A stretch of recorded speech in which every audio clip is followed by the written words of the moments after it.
Assalamu alaikum. I'm your brother, Landon X. This is NationTownTV Live, and just like the title suggests, we are dealing with a concept that we talk about a lot on NationTown TV, but now we're going to ask the question, even though we know business is warfare, but if we understand that, now the question is, who's winning that war?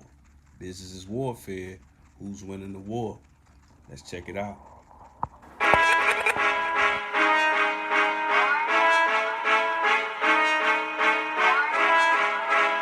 I was told to deliver this message.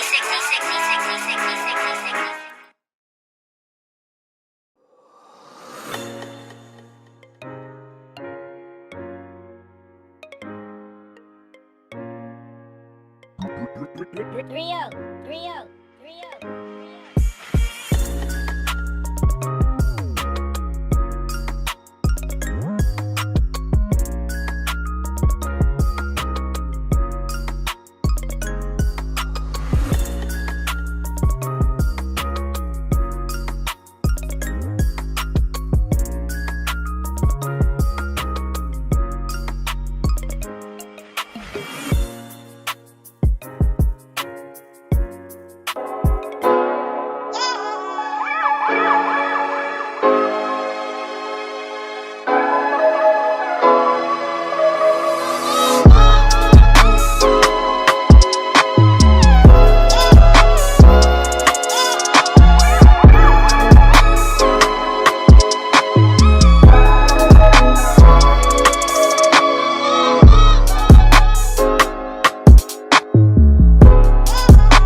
You understand what I'm saying?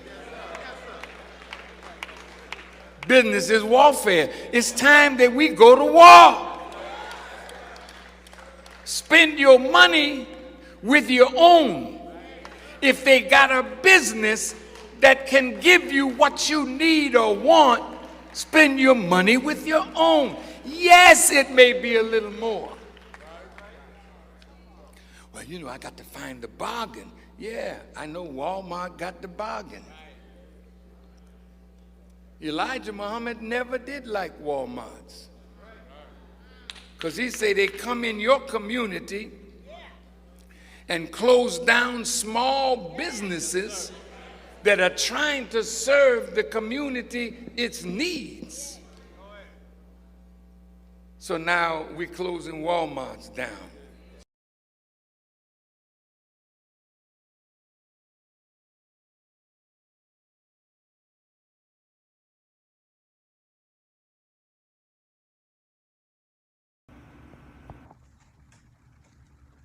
It was. You heard the man. Business is warfare. We're going to get into that. Let me just go ahead and start off in the proper fashion. But shout out to everybody chiming in. I see you. I hear you. Make sure you hit us up on NationTown TV. on YouTube. Make sure you hit us with your questions and your comments. We will not be on long, but we do intend to be on strong. But as you just heard the minister say, business is warfare, and we're going to deal with the question, so who's winning that war? Now, it might seem like an obvious answer to the question, but we can't just look at it with a broad scope. We got to get into it. We got to do a little bit of surgery, Nation Town style, so you don't miss. But let me start off in that proper fashion. In the name of Allah, the Beneficent, the Most Merciful. I bear witness that there is no God but Allah, who mercifully appeared to us in the person of Master W. Fard Muhammad, to whom praises are due forever. We're talking about the Mahdi of the Muslims, the Messiah of the Christians, long awaited Messiah of the Christians.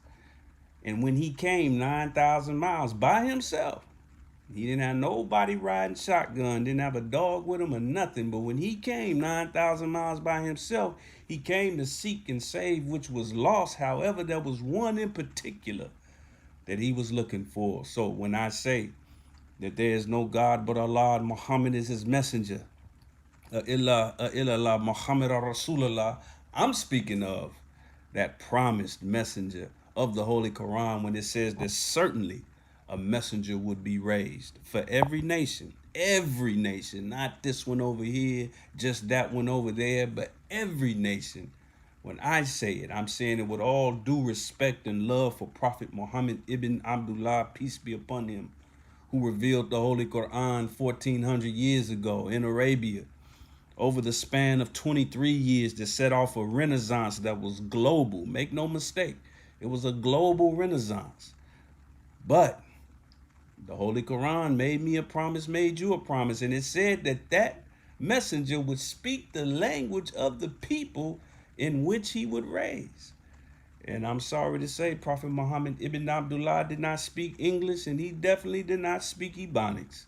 He did not understand the depths of this Caucasian that we deal with today here in America, but this man did and does. Present tense. The most honorable Elijah Muhammad. But I would know nothing of him. I would know nothing of Master Fard Muhammad if it were not for the divine leadership, teaching, and guidance of the criterion in our midst. I'm speaking of none other than the Honorable Minister Louis Farrakhan. And in those three great names, I greet the nation, town, family, in the words of peace. We say it in the Arabic language. Assalamu alaikum.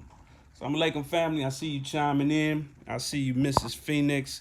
Everybody hit us up. Make sure y'all hit us up on YouTube. Shout out to the YouTube family. I think this is like our 5th episode exclusively on YouTube Live. I'm really loving the YouTube family. It's a little bit of a different vibe from Facebook. And plus, I just feel freer. Now, it's only a matter of time before the haters and the devils come and start stepping on us on YouTube like they did on Facebook. But it's all good. You know, bring them on. But I like the YouTube vibe. But shout out again. I see you. Wa alaikum salam, Sister Mrs. Phoenix 91. Greetings from Toledo, Ohio, that Buckeye State. I see you all. Praises due to Allah. Hit us up with your questions and comments as we go forward. If I get the chance and I see you, I will superimpose it over the screen as we go. But let's get into this. As I said, this is the title. Business is warfare.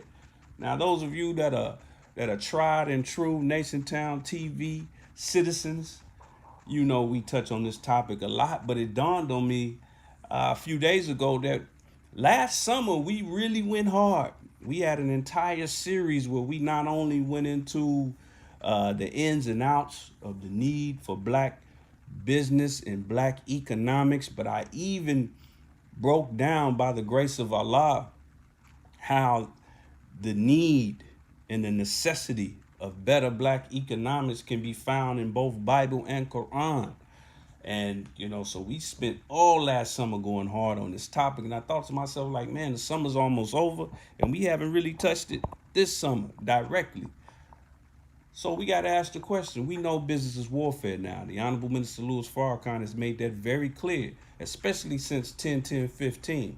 The lecture snippet that you just saw was from 2016, if I'm not mistaken, in Nashville, Tennessee, on the campus of Tennessee State.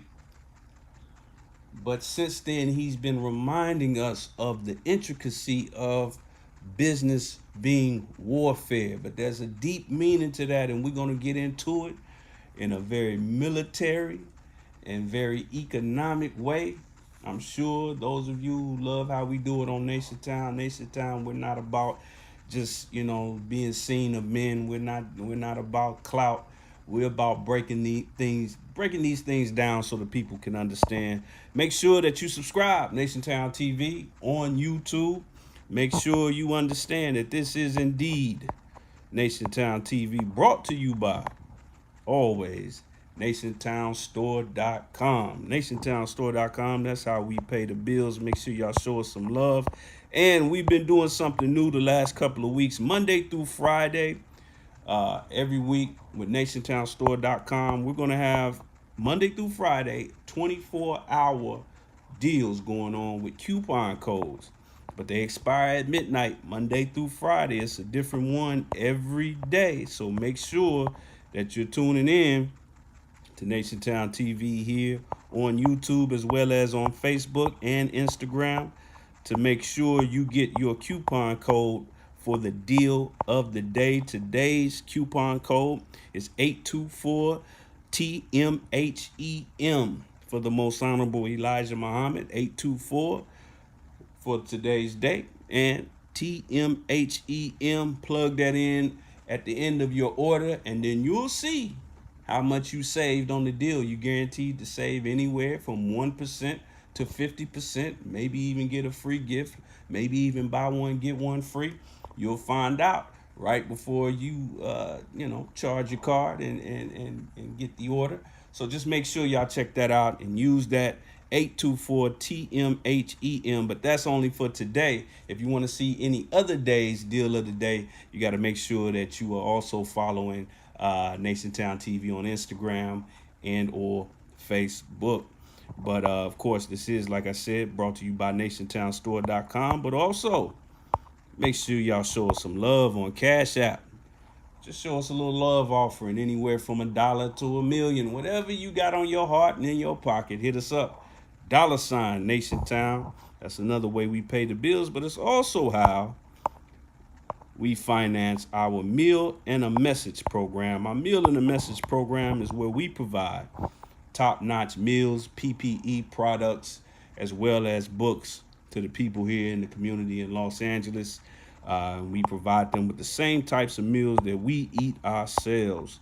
We're talking about good wheat toast, bean pies, fruits and vegetables, that illustrious classic bean soup, water, and like I said, PPE products, because we are in, of course, a pandemic for our people, particularly those in need, not necessarily homeless, but we do have a hellified homeless population here in Los Angeles, and we just want to do our part. So make sure y'all hit us up. Once again, $ NationTown. And again, if you are not already subscribed to NationTown TV, I don't know what's going on in your life, but make sure you get that taken care of. All right, so we're going to get down to it. Business is warfare. But who's winning the war? Hit me up in the comments right now. Are we winning the war? Are black people winning the warfare of business? Now, before you answer with the knee-jerk answer, keep in mind, you have to admit that in the last calendar year, we've seen signs of life. Listen, man, when somebody gets in a really bad accident,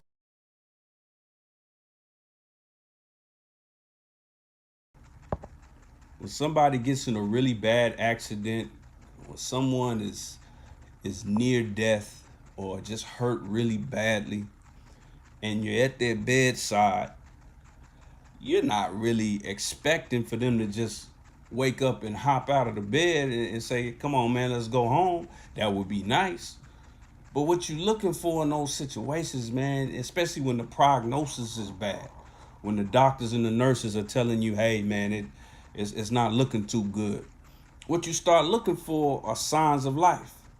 If they move a finger, if they just open their eyes, if they move their mouth, if they, if you grab their hand and they seem to be holding your hand back, those are all positive signs, and that's what we have to look for, because in many ways, economically included, we are the walking dead.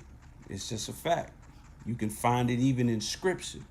Wheresoever the eagles are gathered, there so is the carcass, the dead body. We are that dead body that the eagles are gathered around, as it says in the scripture. So we looking for signs of life. So the question is, are we winning this war? Well, let's get into some details first. Shout out to everybody chiming in. I see you. I see you all. Praises due to Allah. Sister Yasiel Joy, a Nation Town representative and citizen. All praises due to Allah. Peace and blessings to you as well. Of course, our executive producer, Sister Shauna Joy X. Peace and blessings, of course. All praises are due to Allah. Indeed, make sure y'all hit us up with your questions and comments. And the question that I just had is, knowing that business is warfare, are we winning that war? And we're going to go into it. We're going to break it down just like we do every day on Nation Town, or every time we go live on Nation Town. Let's get into it. First and foremost, y'all just saw the excerpt from the minister.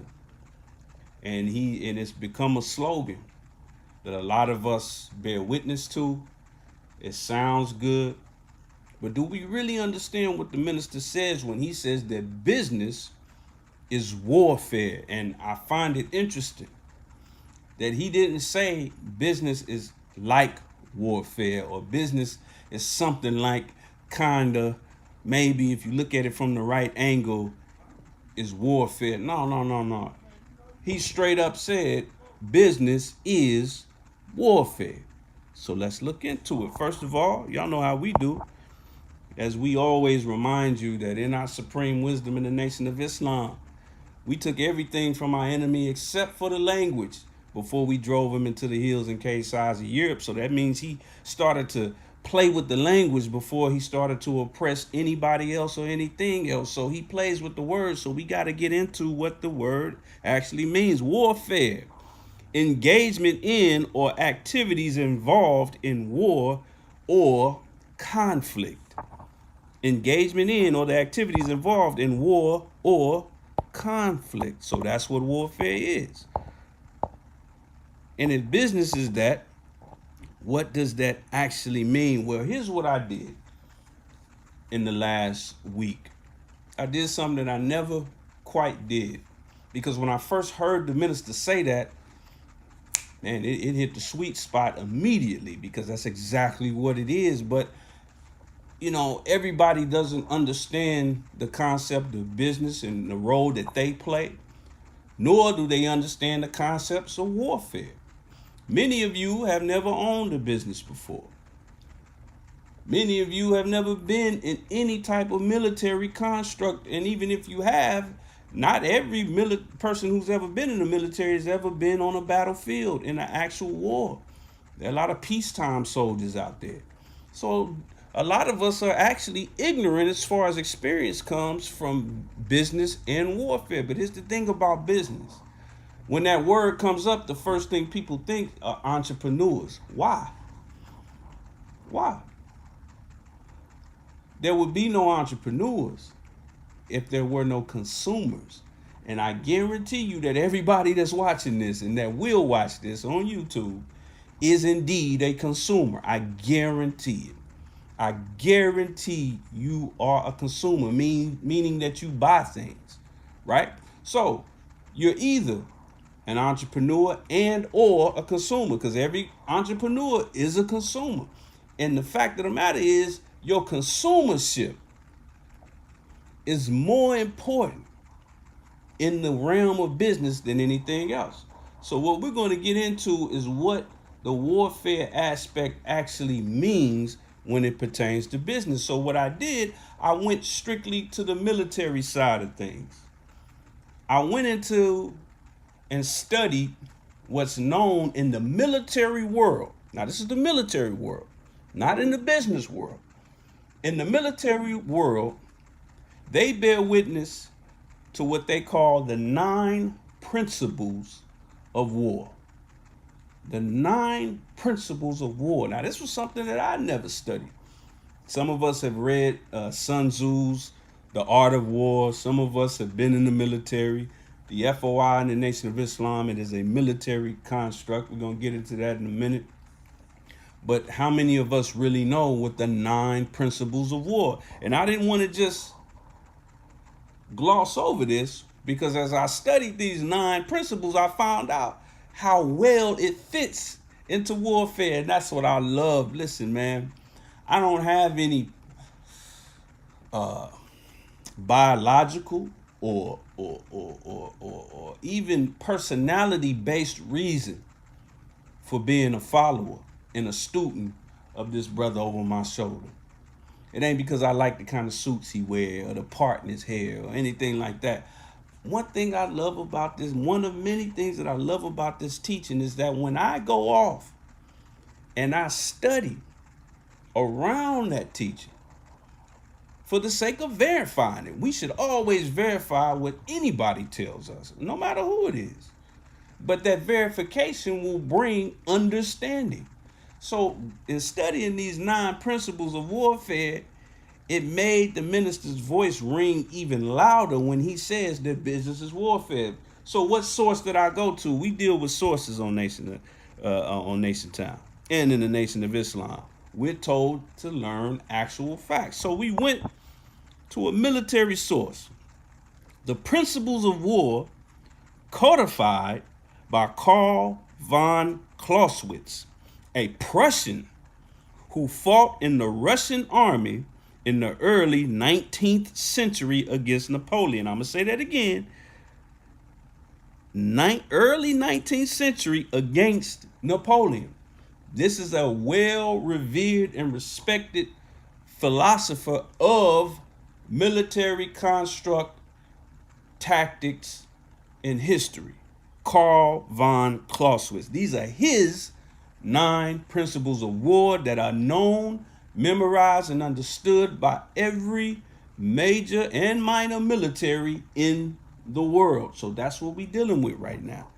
So we're going to jump right into it. We're not going to beat around the bush. Again, hit us up, NationTownTV. Hit us up, dear family, with your questions, your comments. And like I said, we're going to superimpose them over the screen as they come in. But here's what we're going to deal with. We're going to deal with that first principle of war. Since, business is warfare, well, let's look into it. Let's look into what warfare actually is by breaking down the 9 principles and what they actually correlate to when it comes to business. This is warfare that we're dealing with. The number 1 principle of warfare is objective.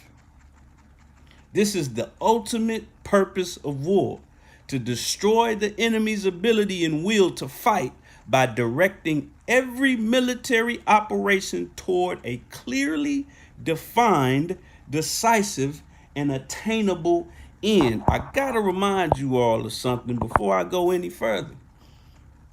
This is not a entrepreneur masterclass. This is not me. Stop just thinking that when it comes to business and economics, that's only something that somebody who runs a business has to deal with.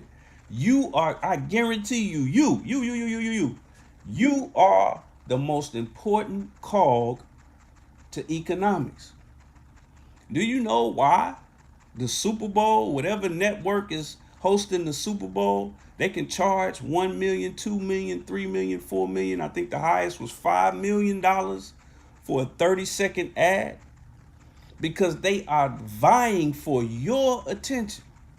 Not Bill Gates' attention, not Jeff Bezos' attention, not Mark Cuban's attention, not Jay-Z's attention, not Kanye's attention, not Bob Johnson's attention. Oprah's attention. They are vying for your attention, whoever you are that's watching this, because you are the consumer. Rich people don't even spend that much money. Some of the biggest, you know, entrepreneurs in the world, they don't spend a lot of money other than what they spend reinvesting in their own business interests. But they don't go out spending a whole lot of money. The entire economy rests on the ability for you to buy something, and what you buy, when you buy it, how you buy it, where you buy it, who you buy it from. That's what the entire economic world and business world revolves around. So get it out your head that, oh well, I don't own no business, so this episode ain't for me. No. Have you ever? Is this something that I asked a whole room of people one day when we were talking about economics? We were on the topic of economics in the Nation of Islam, and as you know, the economic heyday, and we not that far from it today. Don't let it fool you. Don't let nothing fool you. But the economic heyday of the Nation of Islam was prior to 1975. So I asked everybody a question. I said, how many of you own a business or have ever owned a business? Out of the 60 or so people that were in the room, I would say 5 to 10 of them raised their hand. And then I asked, okay, how many of you in the last 24 hours purchased anything? Paid a bill, bought a candy bar, bought a bottle of water, purchased anything? Obviously, every hand went up. I think it was a teenager in the room or a preteen in the room. Her hand went up. Everybody's hand went up. So this is a topic that's for everybody. It's not just for entrepreneurs, and you're going to understand why in a minute. But shout out to everybody chiming in. I see you. All praises due to Allah. Sister Yasia Joy says, this is a collegiate and supreme level teaching broadcast. All praises are due to Allah. Man, all praises due to Allah. Thank you, dear sister. That's exactly what we aim for. Like I said, it ain't about clout chasing or whatever.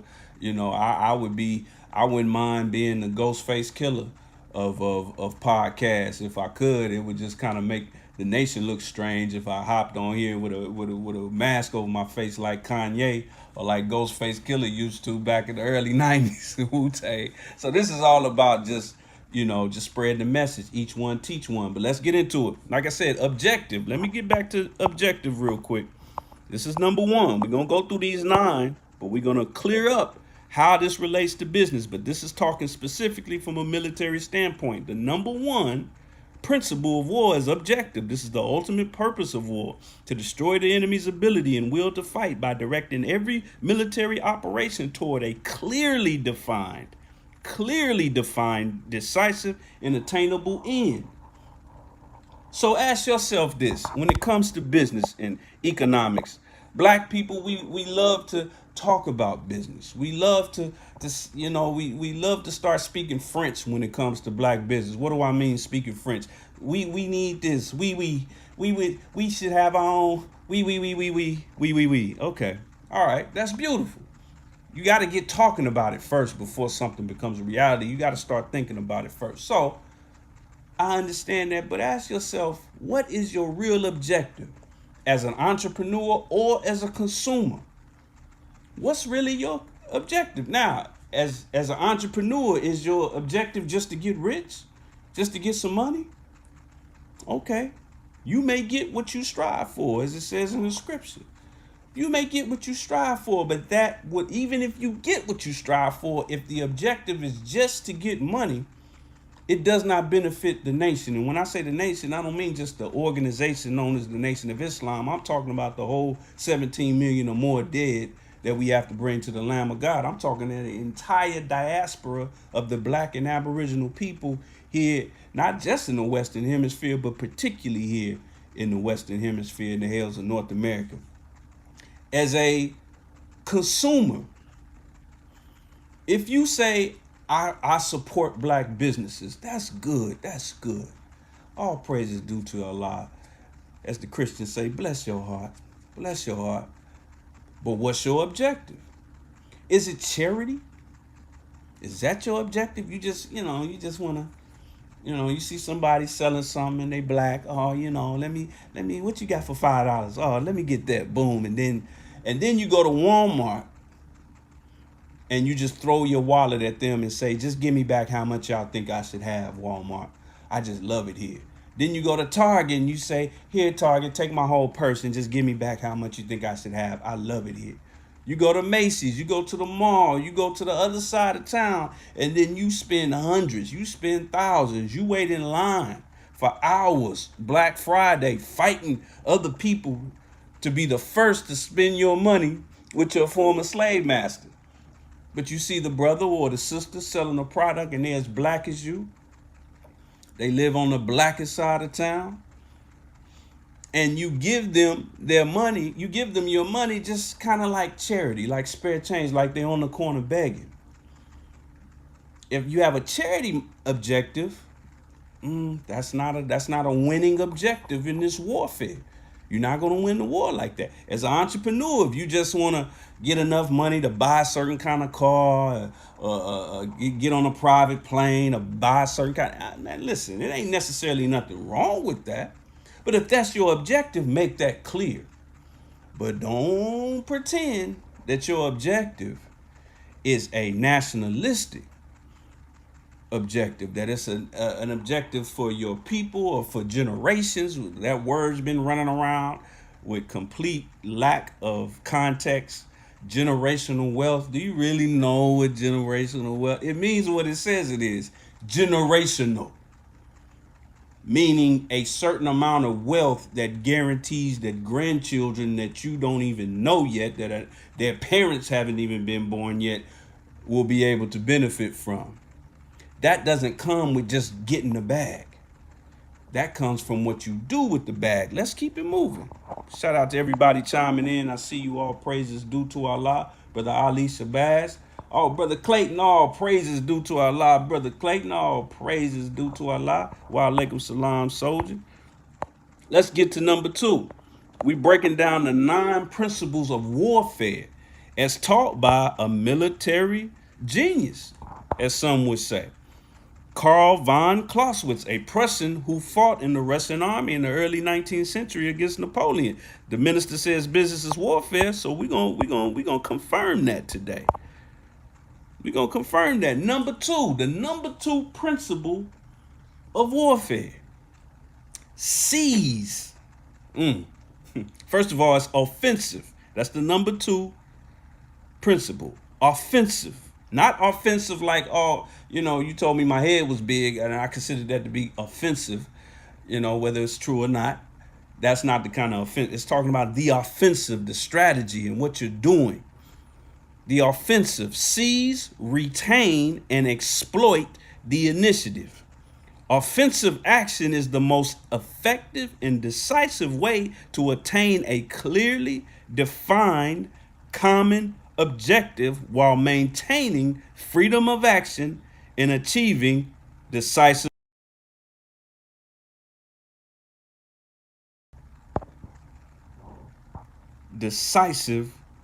results.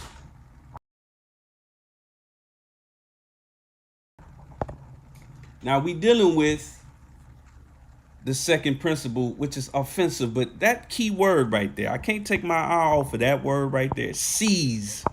What does seize mean? Let's check it out. Seize.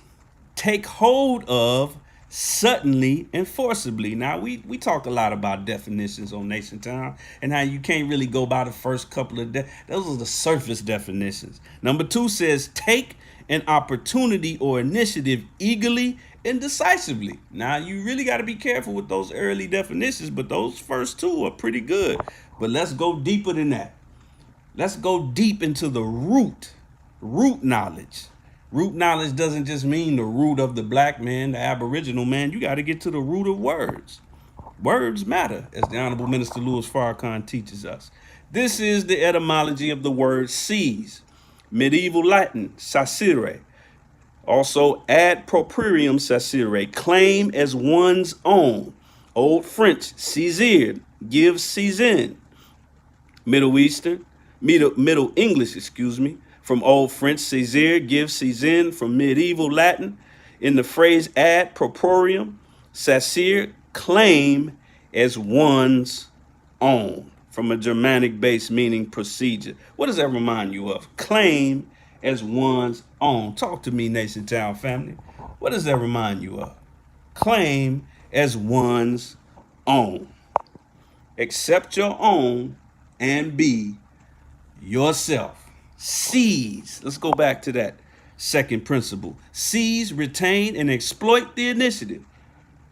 Seize, retain. These are the principles of warfare. But remember, the minister said business is warfare. So you got to read these military principles with the mind of business as an entrepreneur and or a consumer. And like I said, everybody that's listening to the sound of my voice and watching this right now is a consumer. Do you seize the objective when you're consuming? I know you might have a taste for something. You might have a certain thing that you want to do. You want to go to. Ain't nothing wrong with that. Spend your money. You know, if I ain't help you make the money, I am not even going to begin to try to tell you how to spend it. But if you talk black independence, black nationalism, independent economics, but you're constantly spending your money with your enemy, is that seizing? Are you seizing the opportunity? When you see a black business that sells something that's even remotely interesting to you, that can replace something that you commonly buy from your enemy, do you say, and seize that? I mean, I don't want to be vulgar or whatever, but listen, man. When I realized that the Nation of Islam was still in the business of selling its own, that there was a group of believers still selling personal care products, the Eden Fresh brand, and I found out I could wipe my backside with My Nation soap, man, I was done with Dove. I seized that. When I began a regular diet that included the navy bean, and I found out that for a very good price, I could order it from Muhammad Farms, man, I seized that. Don't ask me where to get navy beans anywhere other than Muhammad Farms. I forgot. I don't know. I can't help you on that. When I found out that there was a believer in Baltimore, Maryland, the Freedom Paper Company that makes toilet paper, man, the only time I wipe my backside with somebody else's paper is when I run out of Freedom Paper Company paper, which you can also get from NationTownStore.com. And even that paper, I get it from a black-owned grocery store here in Los Angeles. So that's what seizing means. Seizing is not just, if somebody drop it in my lap, then I'll do it. If somebody chase me down and beat me over the head and drag me into a black grocery store, then I'll spend my money happily. Oh, absolutely. That's not seizing. That's not a winning formula for warfare. Oh, if the opportunity presents itself. Picture yourself on a battlefield. You in Afghanistan, you in Russia, you wherever, you in any battle that this devil done sent you to. And you sitting there and you like, you know what? If the opportunity presents itself for me to defend myself and to help my country win, I'll take it. Imagine being in our street organizations. Just, it's always, unfortunately, a gang war going on between sets. It would be peaceful if both sides just sat and said, you know what, when they attack, then I'll attack back. Then there would be no murders in our communities. But no, there's an offensive going on. So both sides take an offensive, objective approach. And that's where the problem is, and that's where the blood spills. So in warfare, you gotta seize that opportunity. Shout out to everybody chiming in. I see you. All praises due to Allah. We see you, Brother Hakeem. All praises due to Allah, another Nation Town citizen. Wa alaikum salam, top soldier. We see you. All praises due to Allah. Ali Shabazz, facts. That's real. Absolutely. 99 Alpha Ali Wakain. Wa alaikum salam. I'm good, black man. I'm even better now that I see you, brother. All praises are due to Allah. All praises are due to Allah. Let's get back to it. So we breaking down the 9 principles of warfare. These are actual principles, not something I made up. I got it. Let me bring it back, because some might consider me light skinned, but I'm still too dark for you to take me on face value. So again, let me source this up. These are the principles of war, codified, however you want to pronounce it, by Karl von Clausewitz, a Prussian who fought in the Russian army in the early 19th century against Napoleon. He banged on Napoleon. I mean, if I told you I played in the NBA 15 years and went to the finals and played Michael Jordan, you might listen to me when it comes to basketball, right? Well, he went up against somebody who's considered a great war general, Napoleon. And he's highly respected in the military field when it comes to military history. And we're going over the 9 principles of war to prove, or maybe even disprove, that business is warfare. The minister said that. Well, we're going into it right now. We're going to find out if business actually is warfare. Now the third one. This is the third principle. Mass. By synchronizing the effects of overwhelming combat power rather than concentrating forces at the decisive place and time, a numerically inferior force can achieve decisive results while limiting exposure to enemy fire. Let me read that again. It's using a lot of $10 words. So let me read it again. Mass, by synchronizing the effects of overwhelming combat power, rather than concentrating forces at the decisive place and time, a numerically inferior force can achieve decisive results while limiting exposure to enemy fire. I love that. That reflects the Holy Quran. A numerically inferior force. Allah does not rely on numbers. A numerically inferior force can achieve decisive results while limiting exposure to enemy fire. But that's an interesting word, fire, because we know when it comes to American economics and the black man, we are that what? Last hired, first fired. That's why it's foolish for us to try to rely on American economics and just feed from it. Whatever it gives or doesn't give determines whether or not we feed our families or not. That is a dangerous way to live for the black man. Now, we are part of the American economy automatically, but do we have our own economy within that economy? You can make yourself recession proof when you build an economy, a bubble within the economy. That's what happened with Black Wall Street. That's what happened. Do you know? I'm going to talk about Black Wall Street again in a minute, but do you know that when the Great Depression hit, black folks in the 60 plus black towns in America, we were doing all right? We were doing all right when the Great Depression hit. And everybody else was losing their mind. You had white folks in New York City jumping off of skyscrapers, blowing their brains out because the stock market crashed.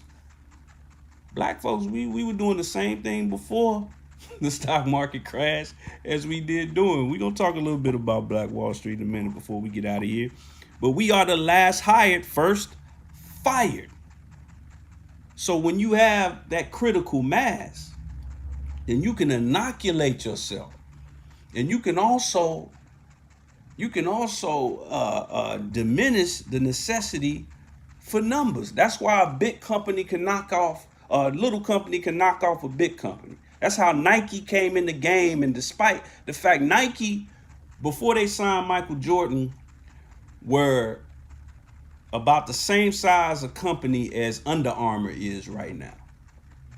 And that's why Under Armour, they really trying to find their Michael Jordan right now, because that's all it takes. All it takes is the right marketing campaign, the right muscle, and then boom, you on top. But it also matters from a consumer standpoint. Are you spending your money in the right fashion? That can destroy the numbers that you think make it impossible for you to win. We think, oh, white folks, man, they run everything. So We get the slave talking every now and then. But this is military genius right here. This is military principles.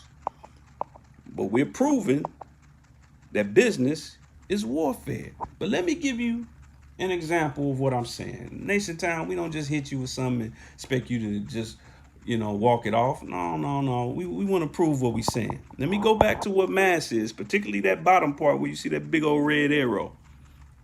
A numerically inferior force can achieve decisive results while limiting exposure to enemy fire. Then no matter how big their weaponry and how much they firing at you, if you handle your situation right strategically, it doesn't matter your numbers or their firepower or you getting fired. Let's prove that. Here's the facts, family. Black-owned businesses only get, unfortunately, 2% of the black consumer dollar. But check this out. Despite that, that's an actual fact and a very sad, really embarrassing fact. But despite that, if black consumers spent 10% more of their income in black businesses, it would generate 1 million jobs almost instantly for African Americans. But check this out. After the government, besides the government, black businesses are currently the biggest employer of black people. Y'all didn't hear that. Right now, I'm not saying if we just keep hope alive, if we pray really, really hard. No. Right now, it says a lot. It says a lot about how little we can rely on this economy. It really highlights what we could do if we just understand 10% more is if you normally spend $1 at that store, if you spend $1.10 on average every day at that store. Now, this happens to us all the time. Those of us who have bad habits or good habits. Like if you gotta stop at Starbucks every morning and get a coffee and the little small cup of coffee, I forgot the little goofy name they give it, but this little small cup of coffee costs $8. And that's usually your total, $8.03. And then you show up tomorrow and it's $8.13. You might huff and puff a little bit, but that's your morning routine. So you're gonna go ahead and get that coffee.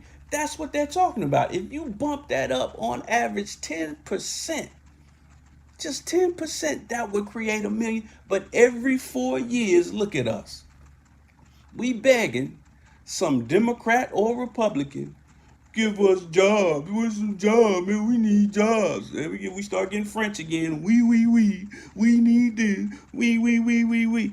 This is telling you mathematically that if we across the board spent 10% more, not if we went from 2% to 30%, if we just went from 2% to 2.2%, 1 million jobs. Now just imagine if we bumped up from 2% of our consumer spending to 10%, to a whole 10%. Now we talking about damn near every black person having a white butler. Everybody got an Alfred. We all got an Alfred. If we just went from 2% to 25%. So imagine if we went from 25 to 40 to 50 to 60. Now there's some expenses that right now has to go in the white man's pocket entirely. I haven't heard of a black owned.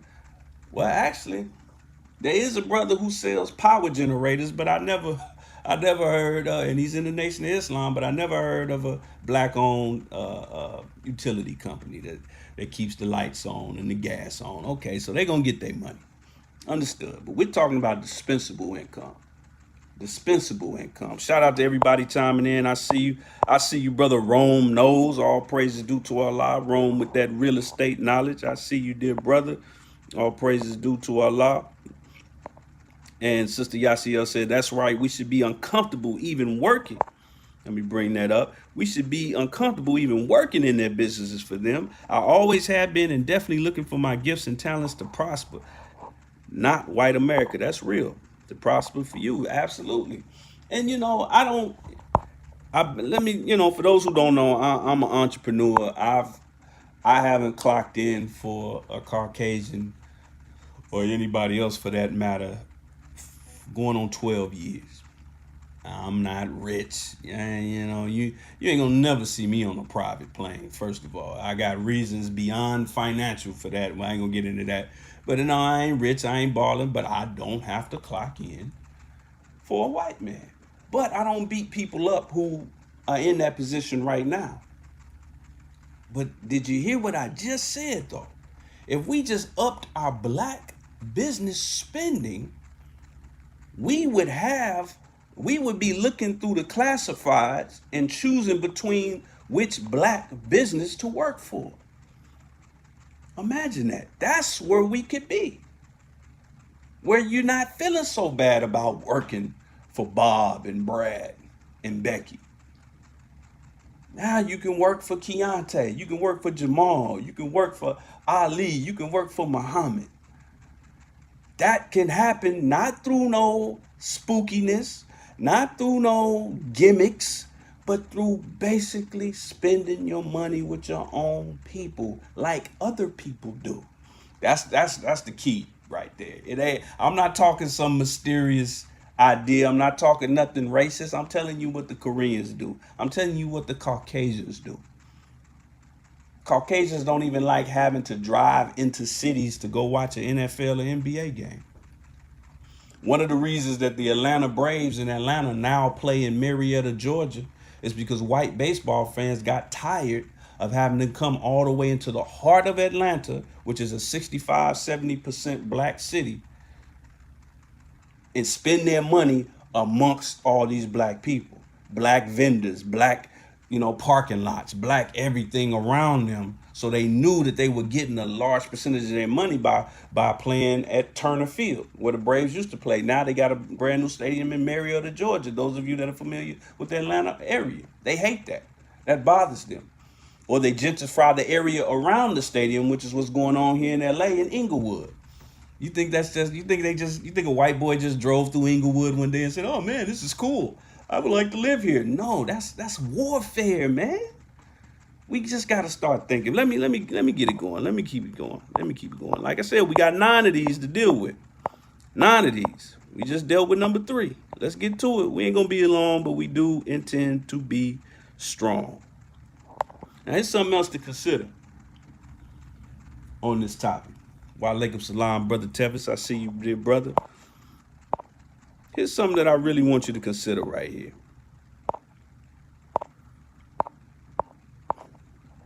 As black buying power grows, it's growing. It was like 1.2 trillion, and don't let nobody try to play you on those numbers.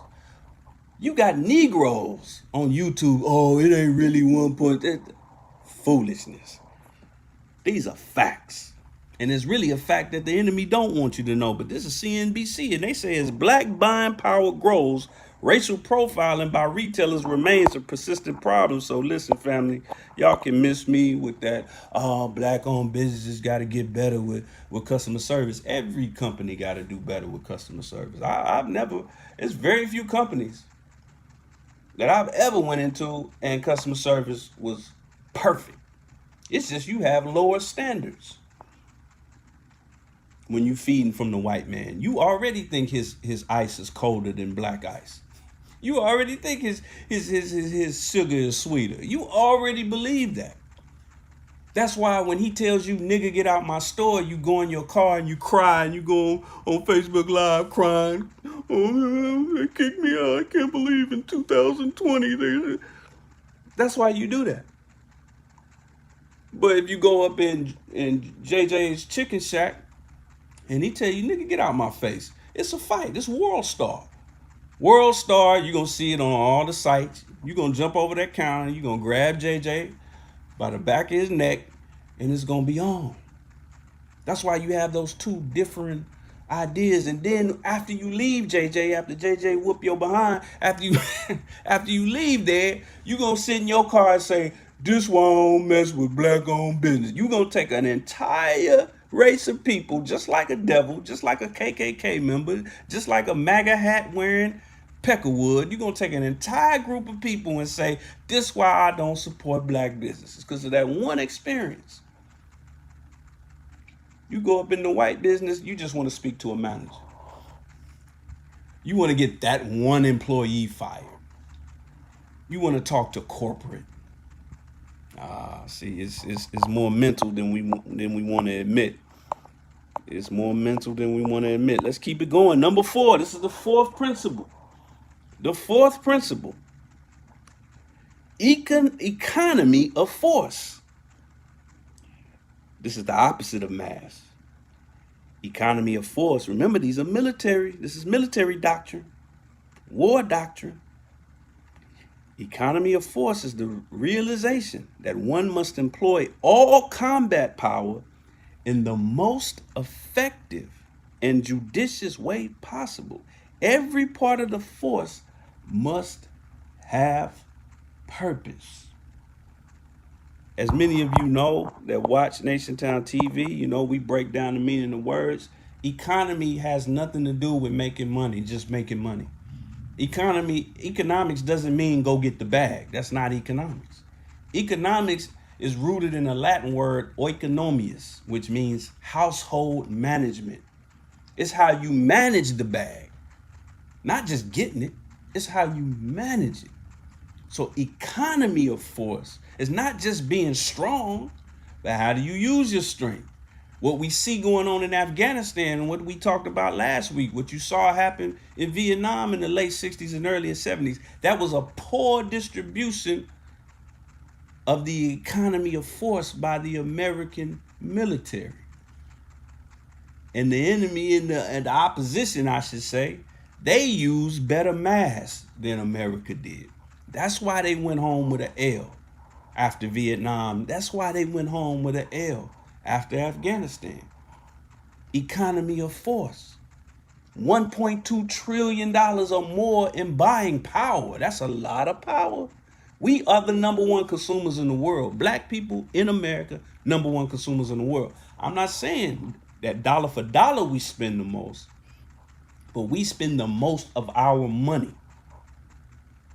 In other words, if it's a black man, a Chinese man, a Korean man, a white man, and a Native American man and a Hispanic man, and you trying to sell and you trying to figure out which one of these I want to sell something to, if you're white, you better run to that black man. Don't even pay attention. I don't care how much money you think that Indian has, no matter how much money you think that Korean has, that white man has, go to that black man. Even if that black man is standing there with sackcloth on, if he's standing there with a bag over his head, if he's standing there with his feet poking out his shoes, if he don't have nothing but $5 in his pocket, you about to get that $5 because we spend a larger percentage of our money. But that doesn't matter if it's not economized. Let's move forward. Now, I like this one. We're going to go a little deep on this one. Shout out to everybody chiming in.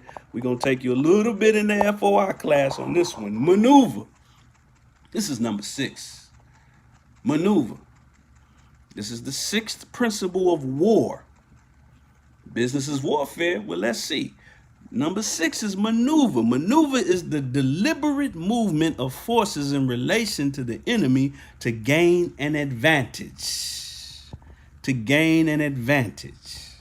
It is used to exploit your successes and to preserve your freedom of action. Remember, we talking about war. Maneuver is a demonstration of initiative. I just mentioned gentrification. Gentrification is just maneuvering. I can't get mad at the Caucasian for gentrification. That's just common sense. That's just intelligent. We're taught in the Nation of Islam. The meaning of FOI, you might hear, those of you who watch this who are not registered Muslims, and you just kind of dabbling around the teachings, you'll hear that FOI. FOI, what's the meaning of FOI? The meaning of FOI is the fruit of Islam. That's the name given to the military training of the men that belong to Islam in North America. But check this out. When we say military, in that definition, military implies tactics. It implies maneuvers. It implies setting up in enemy territory, behind enemy lines, setting up a beachhead, a station. Now, am I talking about Am I justifying or saying that we should all get up and go to white neighborhoods and do things? No, no, no, no, no. I said enemy territory, meaning that the territory is possessed by the enemy. Who owns most of the property in the so-called black community? It's really not a black community at all. It's a black colony. 80% or more of every black community is not owned by black people. So if you in the hood, you already on enemy territory. But do you have a beachhead? Do you own anything? A business, property? Do we even own our cars outright? What do you actually own? Especially if you're willing to bang over it, die over it, fight over it, brag over it. You can't stop a Negro from bragging about what city he from, what hood he from. What do we actually own? So we already in enemy territory. Many of us were born in enemy territory. But where's our beachhead? Do we even try to start? Do you know the word gentrification has nothing to do with white people? Whenever you see that prefix gen on any word, Gen, it just means the beginning or birth or rebirth of anything. Anything. So black people can gentrify. We must gentrify our own communities. The minister also said we must rebuild the wasted cities. Let's keep it moving. But like I said, this is all coming from our supreme wisdom in the Nation of Islam. That supreme wisdom, as it explains, Lost Found Muslim lesson number 1, question number 12, the meaning of FOI. It's that mighty supreme wisdom, but no, we're not done with the we're not done with the supreme wisdom. Let's go to number 7. Oh yeah. This is the 7th principle of warfare. We're not gonna be on much longer, family. We on 7 out of 9. Unity of command. Remember what the most honorable Elijah Muhammad said. He said our unity is more powerful than an atomic bomb. Why did the messenger use such warfare-related terminology to decide the power of unity? He could have mentioned an animal. He could have said unity is more powerful than 1,000,000 lions or bears or something like that. He could have said it's harder than a rock. He could have said unity is more powerful than the sun. Why did he use military and warfare-related terminology? Unity of command. For every objective, you must seek unity of command and unity of effort. Unity of command means that all the forces are under one responsible commander. Woo. This is military doctrine. These are the 9 principles of warfare, not from the Nation of Islam. This is from a well-known war strategist, a military scientist. 9 principles of war. Every general of every major or minor military in the world knows these principles. You have to. And he's saying that unity of command means that all the forces under one responsible commander. Now, this is where it gets tricky. The sister called this, a collegiate teaching. Well, if I was drawing up a quiz for y'all and I asked you, who is that one commander that we should be under? A lot of y'all might get it wrong. Even some of you Muslims might get this wrong. You might get it wrong. Remember, I'm going to give you a little hint. I mentioned the supreme wisdom. Did I not? I mentioned the supreme wisdom. Lost Found Muslim lesson number 1. Who is that one commander? All the forces are under one responsible commander. Careful now. Let's go into our supreme wisdom. Lost Found Muslim lesson number 1. Question number 13. It asks the question, what is the meaning of Lu and Cap? What is the meaning of Lou and Cap? Lou is an abbreviation for lieutenant.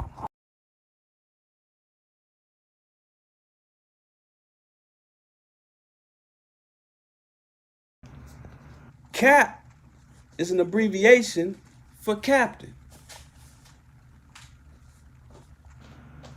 But what is the meaning of those two things? In that same Lost Found Muslim lesson, it says that the captain gives orders to the lieutenant. The lieutenant, he has to teach the private soldiers and also train them. This is in our supreme wisdom. But remember, it says the forces are under one responsible commander. So that's telling you right there, family, that one responsible commander is Almighty God, Allah. But he has some top ranked lieutenants, divine lieutenants, divine lieutenants, do you understand? In their job, through delivering the 17 million or more dead, is to teach and train the private soldier. Who is the private soldier? If you're watching this and listening to this, you are the private soldier. I don't care if you in the Nation of Islam or not registered. We do what we do in the Nation of Islam for the registered and unregistered. We do what we do for the registered and unregistered. Do you understand? For the entire Nation of Islam. So understand that one commander is Almighty Allah God. And he's got lieutenants, divine lieutenants indeed, but lieutenants to teach and train the private soldiers. What did they teach us? He taught us that our unity is more powerful than an atomic bomb. He taught us that business is warfare. What you doing, private soldier?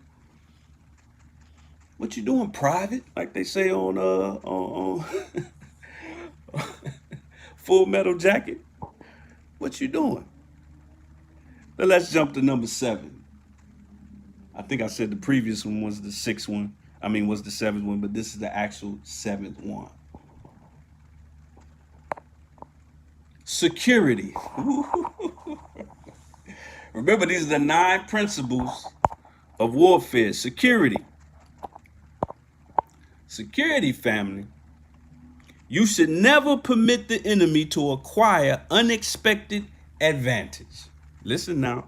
Security enhances freedom of action by reducing vulnerability to hostile acts, influence, or surprise.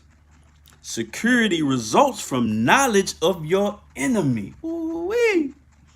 And solid planning. Let me read that again. Vulnerability to hostile acts and influence or surprise. Security results from knowledge of your enemy. Now, when black people do spend 98% of their money with their enemy, their 6,000 year enemy, what is that based off of? It's based off of influence. We are influenced to do so through advertisement, through pop culture.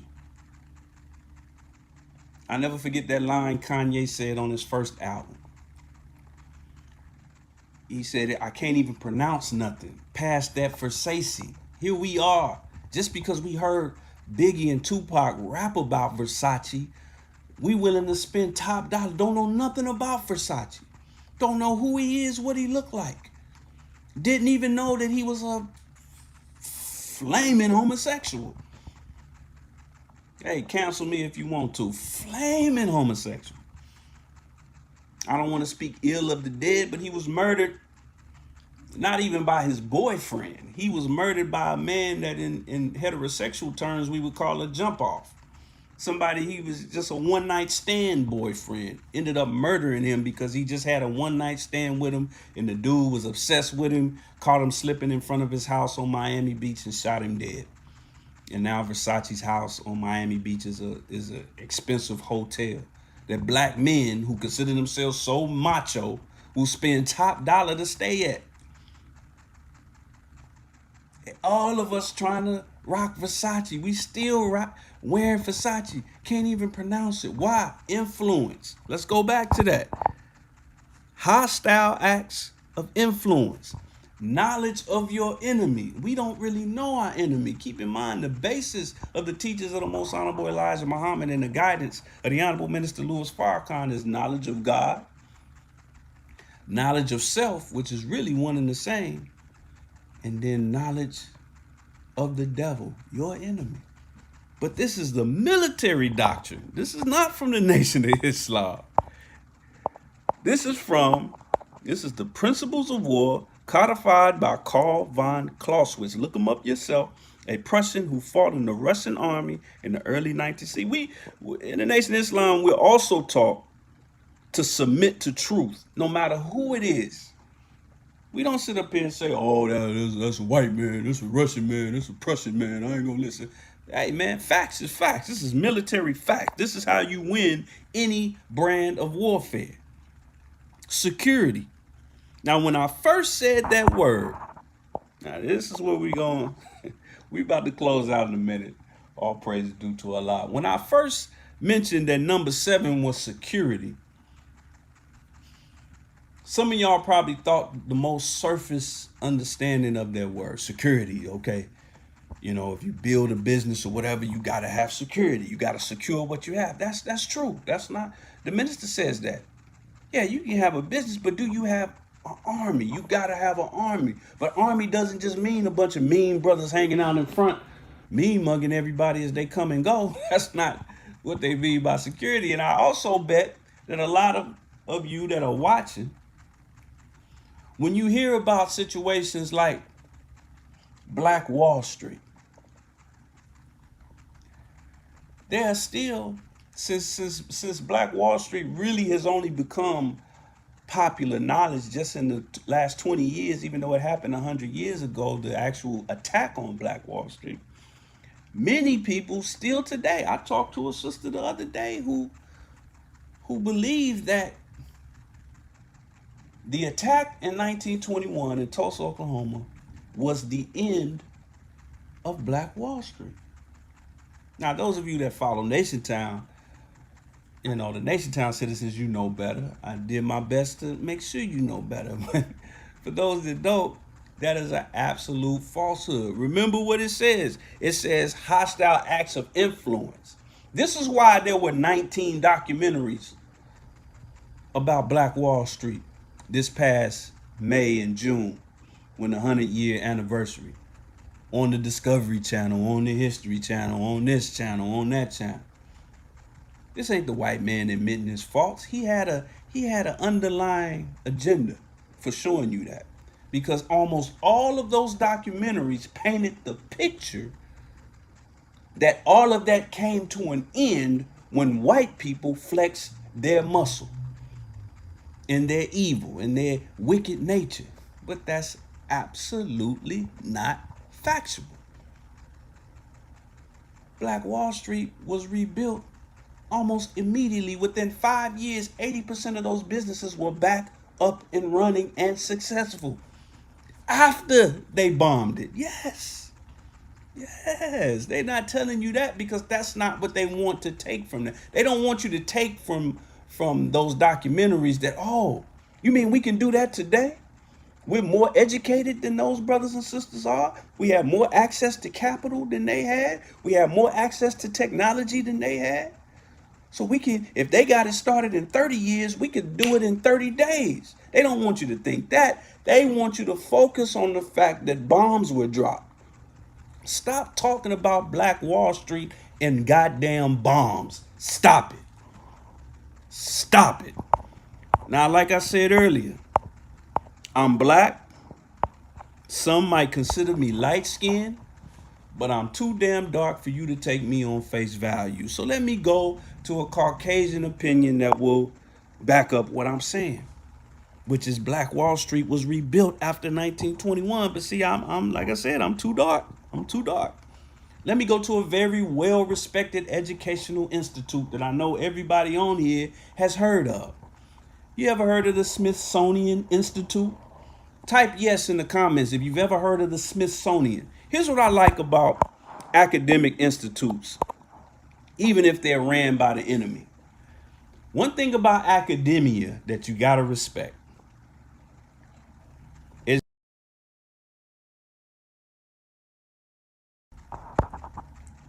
one thing that I like about academia is that they kind of have a code, like in street code, don't snitch and all that. In academia, there's a code of context and source. They have to be able to source what they say. Even if it's wrong, they got to be able to say when they get caught in a lie, okay, these are the facts that I was operating off of. So in academia, they make sure that they tell the truth, at least to the point where they can point to a source. Maybe that source was lying, but they always make sure they have a source. So it's actually important to go to academics in the deep academic community, not the surface ones, but the deep. And the Smithsonian Institute is definitely one of them. So let's go to the Smithsonian Institute and read this headline real quick, and we're gonna go into the article a little bit. I'm gonna let you read it for yourself. Check it out.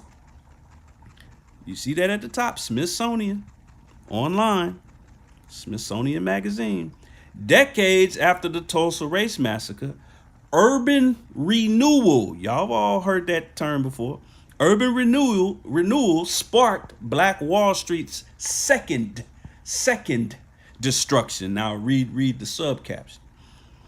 In the 1960s, construction of 4 federal highways brought the rebuilt neighborhood of Greenwood's prosperity to an abrupt end. In the 1960s, remember, the attack was in 1921. 40 years later, they rebuilt within 5 years. 40 years later, the real destruction came in the 1960s, the heart of the civil rights movement, where we were willing to die just to take a number 2 next to a white man on the same toilet as a white man, just to eat at the same restaurant as a white man. Why would you want to eat food at a place where the person cooking the food calls you a nigga? I don't know what is going on. But right in the heart of that mentality of integration, they built these highways. Now, it ain't just the construction of the highways. It's the fact that those highways gave black people in North Tulsa quicker and easier access to businesses outside of North Tulsa. Let's read further. Thanks to recent scholarship and pop culture depictions of the massacre in Greenwood, that's what we talked about, more and more Americans are coming to know the story of the Tulsa Race Massacre that destroyed Black Wall Street. But the common narrative that the neighborhood never recovered after the massacre is incorrect. In fact, Greenwood's resilient residents rebuilt their community almost immediately after the events, in defiance of hastily enacted racist zoning codes, in defiance of it, giving rise to the neighborhood's moniker of Black Wall Street after, not before. In fact, they actually earned that name, Black Wall Street, after the attack. Y'all not listening. And while a price cannot be put on the 300 lives lost, now they got that 100% wrong. I've heard numbers as high as 1,900. But while a price cannot be put on the 300 lives lost, the violence that really destroyed Black Wall Street wasn't physical, but structural. The speed at which residents began to rebuild their neighborhood is astonishing. This is the white man bearing witness to you, black man, Aboriginal man, especially considering that within a week of the near total destruction of Greenwood, the mayor, the city commission, and a group led by Klan leader W. Tate Brady called the Tulsa Real Estate Exchange did everything in their power to stop them. Y'all not listening to what I'm saying. So it wasn't Black Wall. It wasn't a bomb that put an end to Black Wall. Yes, the first time a bomb was dropped on America was North Tulsa, Oklahoma. That is a fact. But it wasn't a bomb or an attack by a bunch of poor white trash that put an end to Black Wall Street. No, it was integration. It was white ice is colder than black ice. It's I just want to spend money next to my master. It was a highway that made it easier. What do they call the internet? Some of y'all who didn't grow up in the 90s or before the 90s don't remember when the internet first became popular. They called it the information superhighway. So now it's easier than ever for black people to shop online. Shout out to NationTownStore.com. I mean, a little shameless plug real quick, just so y'all know what it is, you know what I'm saying? NationTownStore.com. Y'all know what it is. But what do we really use that for? We really use it for Amazon. We really use it to make Jeff Bezos richer, to make Bill Gates richer. Huh? And they built this highway. I mean, you can't go to Greenwood today. The first thing you see, when you see that art on Greenwood, you see all the art and stuff, that's right on the wall of a highway. And that highway makes it easier to get to the south side of Tulsa within minutes and give them 98% of your money. And that was coupled with a civil rights movement that was telling black people that your life depends on you being able to spend your money with white people. There's nothing more important in the world than your enemy, the same enemy that calls you a nigga, the same enemy that murders you, drops bombs on you, kills you, rapes you, enslaved you, to send your child to their schools to be taught and for you to be fed by them and for you to spend money with them. That's the most important thing in the world. That was the real message of integration during the civil rights movement. I got love and respect for all of the civil rights leaders that we lost and the ones that fought.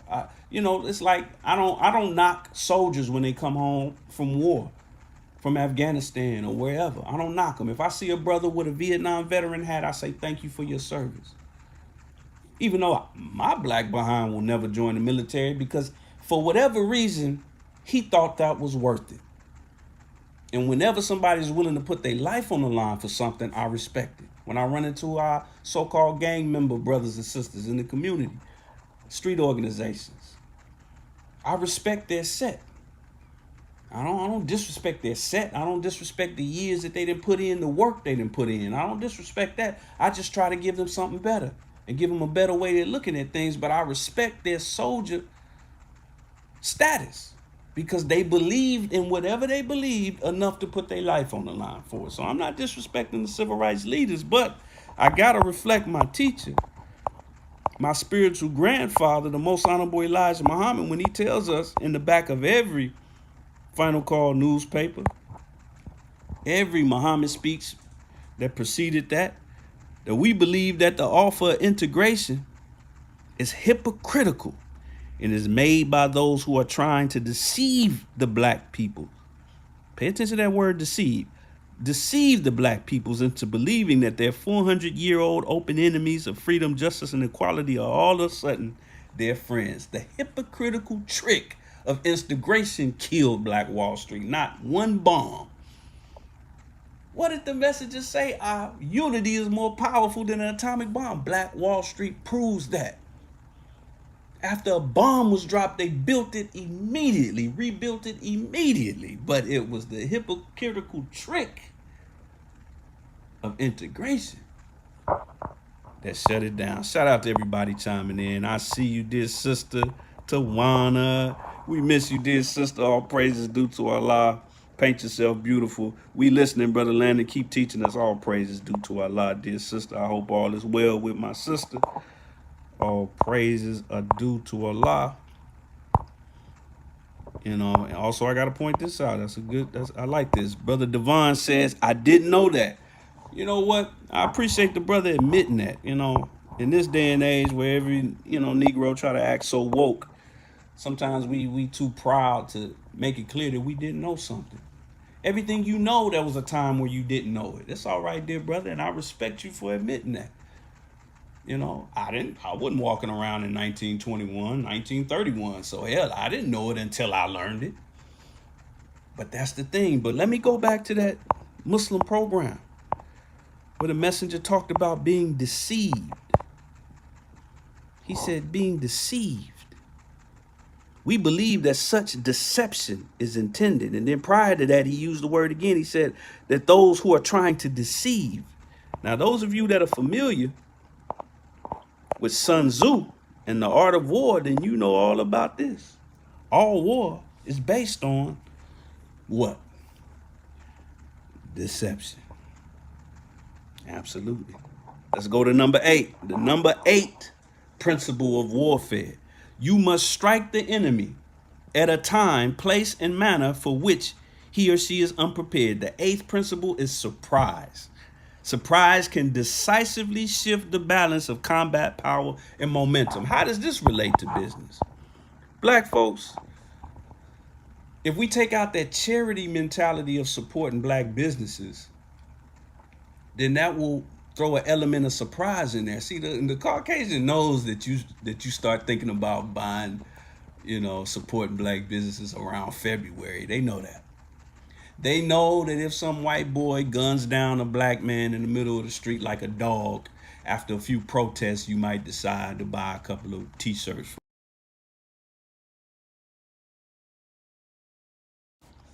They know that.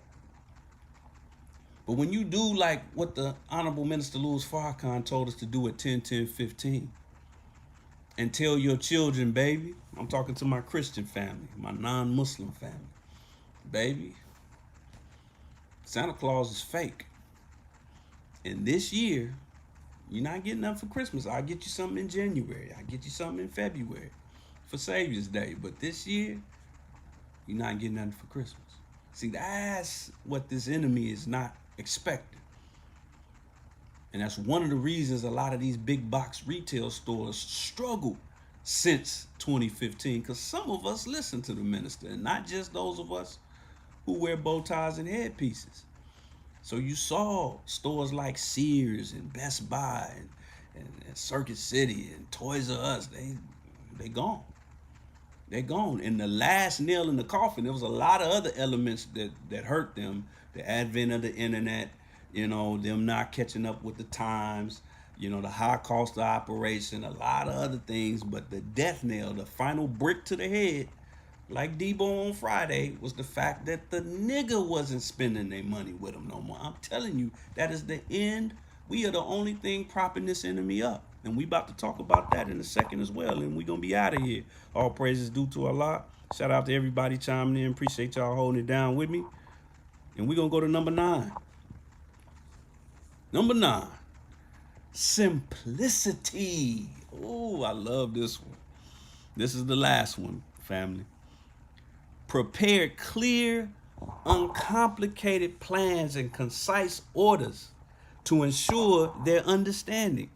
Everything in war is very simple, but the simple thing is difficult. I mean, you would think that just saying, hey, black people, spend money with people that look like you. Every other species on the planet Earth, hell, if dogs had money, dogs would buy their money from other dogs. That's a fact. You think a dog gonna walk up in a cat shop? Hell no. You think a lamb is gonna go up in a wolf mall? Hell no. So even if animals had money, they would understand that. We the only ones that don't. But it says the simple thing is difficult. This is why business is warfare. Other factors being equal, parsimony is to be preferred. Clear time. Time to clear that word. Parsimony is to be preferred. What does parsimony mean? Extreme unwillingness to spend money. Or you now, I gotta remind you again, family. I swear, I didn't write these principles. These are military warfare principles, not economic principles. But they used economic financial language. Parsimony is to be preferred. And they just talking about war. They talking about bombs dropping, soldiers, tanks, jet fighters, grenades, machine guns, but they mention the word parsimony, extreme unwillingness to spend money or use resources. When you go to war, you don't want to spend too much money. You don't want to. Now some of y'all might say, some of y'all looking at me, y'all saying, hold up, oh big head Negro, hold on. I happen to know that America spends a lot of money on their military. That is a fact. America spends a lot of money on their military that they own and that they operate. But one of their first maneuvers, remember that word, remember that principle, whenever they have a conflict with another country or government, the first move they make is always economic. Did we pay attention last week when it came to the Afghanistan situation? What's the first move? You haven't heard about them sending soldiers out there yet. They actually pulling soldiers out.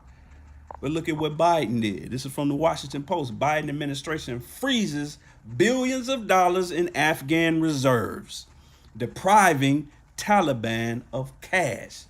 First move George W. Bush made back in after 9/11. The trades that were taking place between certain Saudi parts of the government as well as Afghanistan governments, they froze those assets. Going back to Cuba, Comandante Fidel Castro, the United States maintains to this day a comprehensive economic embargo on the Republic of Cuba. All the way back to John F. Kennedy proclaimed an embargo on trade between the United States and Cuba in response to certain actions taken by the Cuban government. In response to certain actions taken, every black person claim they don't like the government. Every black person claim you don't like the police, which is a local government entity. You don't like the feds. You don't like the alphabet boys. And you talking about defund the police, but where do their funds come from? They come from the government. Where does the government funds come from? They come from tax dollars. Where do tax dollars come from? Tax comes from business. In fact, not only is it America's first step against their enemies economic, but that was the first overall step. The first overall step of America. What set off the Revolutionary War that won America's independence. America's independence, not yours, not mine, but America's independence was the Boston Tea Party, where white folks in New England said, you know what? We're going to reject the number one product that's imported from England, which was tea. We're going to take whole shiploads of your tea and throw it in the ocean. How many of us could take whole shiploads of the new Jordans and throw them in the ocean? Tell the truth, shame the devil. Come on now. How many of you could take whole shiploads? How many of you could take a Rolls Royce and just, put a brick on the gas pedal and let it fly off a cliff and into the ocean and cheer it on because it's a European car? How many of you could do that? How many of you could set a brand new BMW on fire? Huh? Do you know what the BMW logo stands for? Those are the Germans that built the German planes during World War II for Adolf Hitler. How many of you could do that? But this white man did it. I gotta salute him. He said, I hate the king and the queen. I hate the monarchy of England so much that as much as, white folks love them some tea. You can't put a Popeye sandwich down, but this devil said, I love me some tea, but damn it, I'll get my tea from somebody else before I take a sip of them bastards' tea ever again. And that set off the Revolutionary War. And even though America was undermanned, they had less resources, less money, less territory, they were successful in that unity that started with an economic withdrawal. So America itself was born out of economic withdrawal. So if you want to come out of America, you might want to pay attention to how America did it. And to my brothers and sisters, I'm going to close with this. We talk a lot about Nat Turner. A lot of us claim to love Nat Turner and everything he stood for, and cutting off crackers' heads, and Harriet Tubman and how she stood up and, she said, I could have saved millions more if they only knew that they were slaves.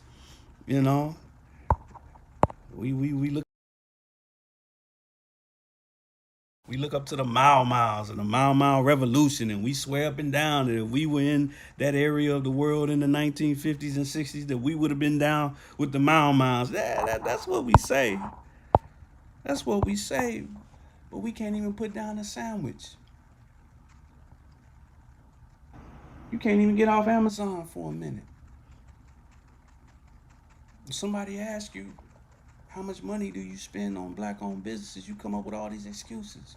Oh, they looked at me funny last time I went in there. Oh, I asked for 3 packs of hot sauce. They gave me 2. But you want to claim Nat Turner? You want to claim Harriet Tubman, who slept in swamps, who crept around in the woods? Before she was getting chased by the white man, she was getting chased by wolves and lions and tigers and bears. I mean, you mean to tell me you gonna go from plantation to plantation cutting off crackers' heads, and you can't even cut off? You can't even keep your money out their pocket? Come on, man. You can't put an embargo on this devil. Put a personal embargo on your open enemy as much as you can.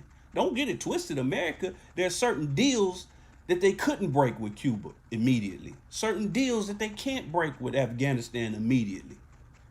Certain contracts have already been signed. There's ships already out to sea bringing products back and forth.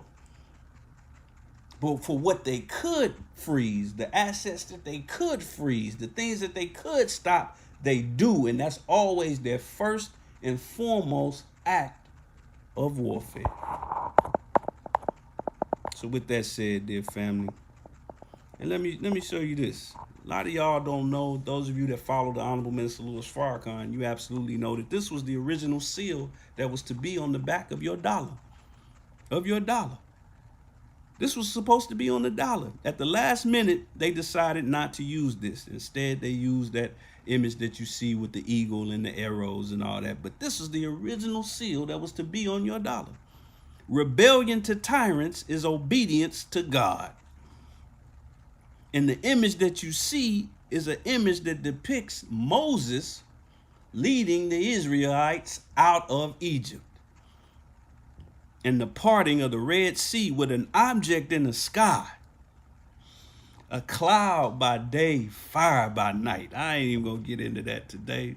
Not today. And that brings me to my final point. In scripture and in religion, you hear this word a lot, hereafter. And when we think of the hereafter, we think about a time where this beast is off the scene. Some of you in Christianity may believe hereafter means life after death. After you physically die. It does not mean that, but it kind of does. You're looking at 2 surface definitions. The first one is the adverb from now on. Definitions of hereafter. And then the noun definition, life after death. But the teachers of the Most Honorable Elijah Muhammad and scientific fact proves that in the actual hereafter, both of these definitions hold true. The Most Honorable Elijah Muhammad said that for his followers, the hereafter is now. Every one of us, the so-called Negroes who accepts the religion of Islam and follows what Allah has revealed to me, will begin enjoying the above hereafter life here now.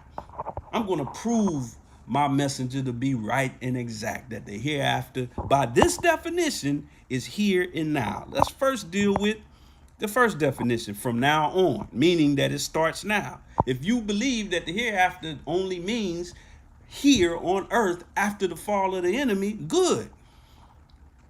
I'm gonna scientifically prove that, because right now, dear family, your beloved Caucasian is going out the door.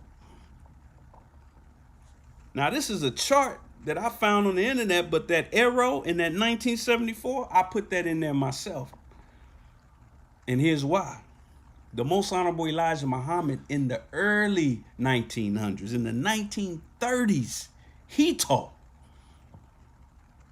that the time of rule of the Caucasian actually ended in 1914, as taught to him by Master Fard Muhammad. 1914, but he was given 60 years of a bit of an extension or respite to rule. He was given another 60. Well, if you add 60 to 1914, that puts you at 1974, right? Which was the last year that the Most Honorable Elijah Muhammad was physically in our midst, right? Well, look at this chart where it tells you the downfall of the Caucasian population. It actually starts to grow after the 1900s. It goes up a little bit after the 1800s. But if you're looking at the chart numbers at the bottom, between 1960 and 1980, precisely in 1974, that thing hit a dip, didn't it? All praises are due to Allah.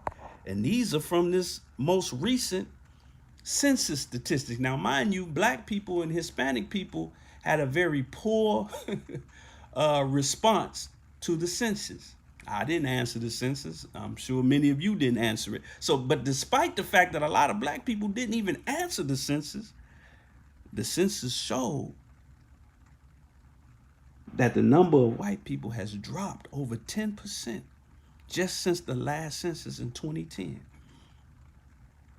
Those who consider themselves white and white only, 10%. Meaning that by the year 2030 to 2050, they will be the minority in this country. The minority. Now, for those of you who don't really believe in that first definition, that the hereafter is now, and it means here on earth after the fall of the enemy, and you think it's life after death, well, let's go to the Bible.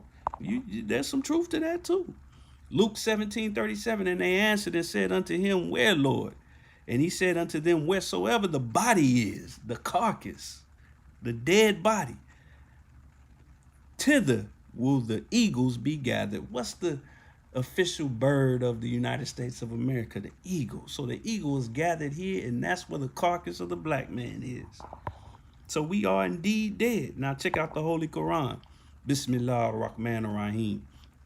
These are they who buy the life of this world for the hereafter.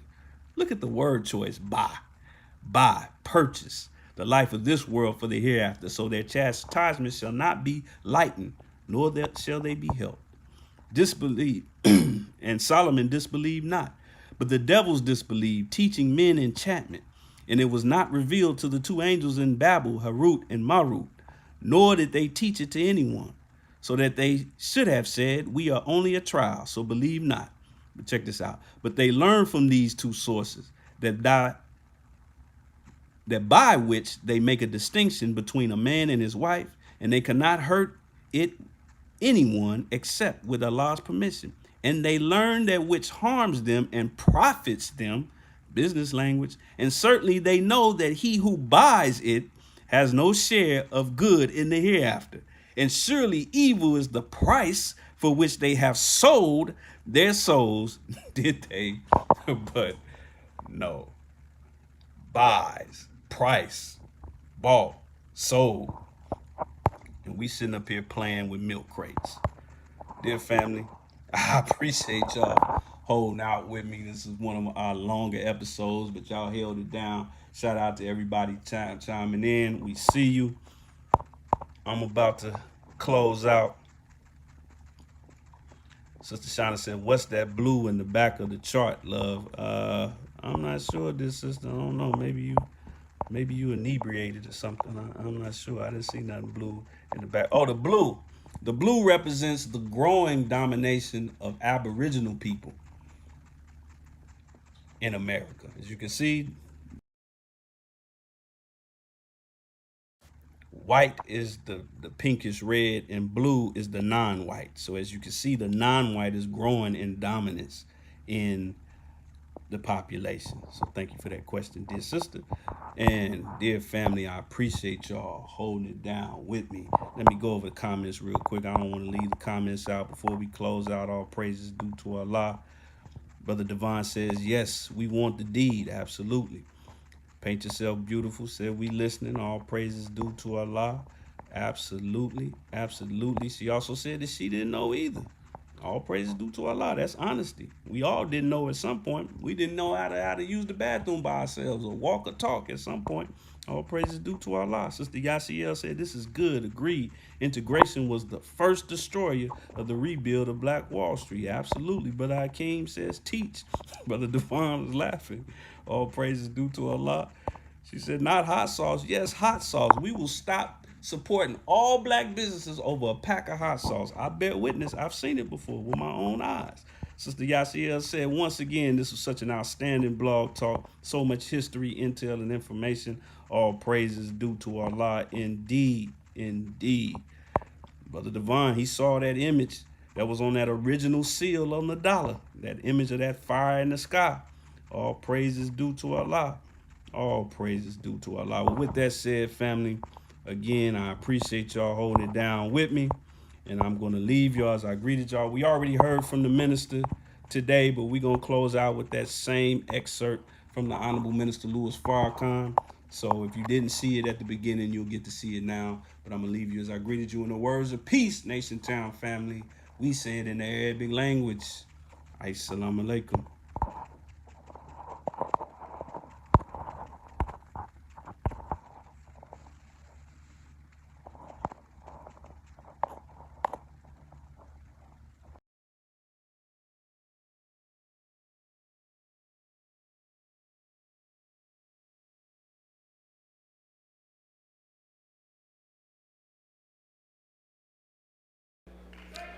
You understand what I'm saying?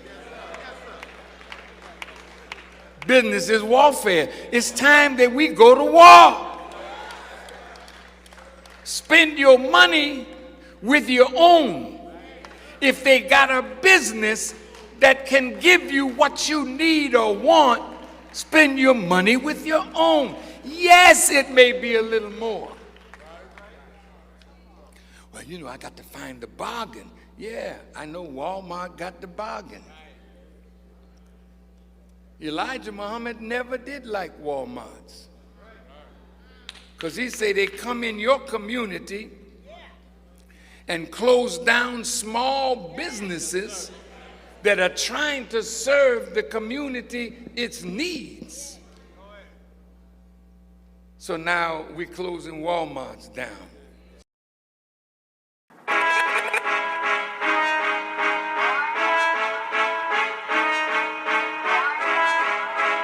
I was told to deliver this message.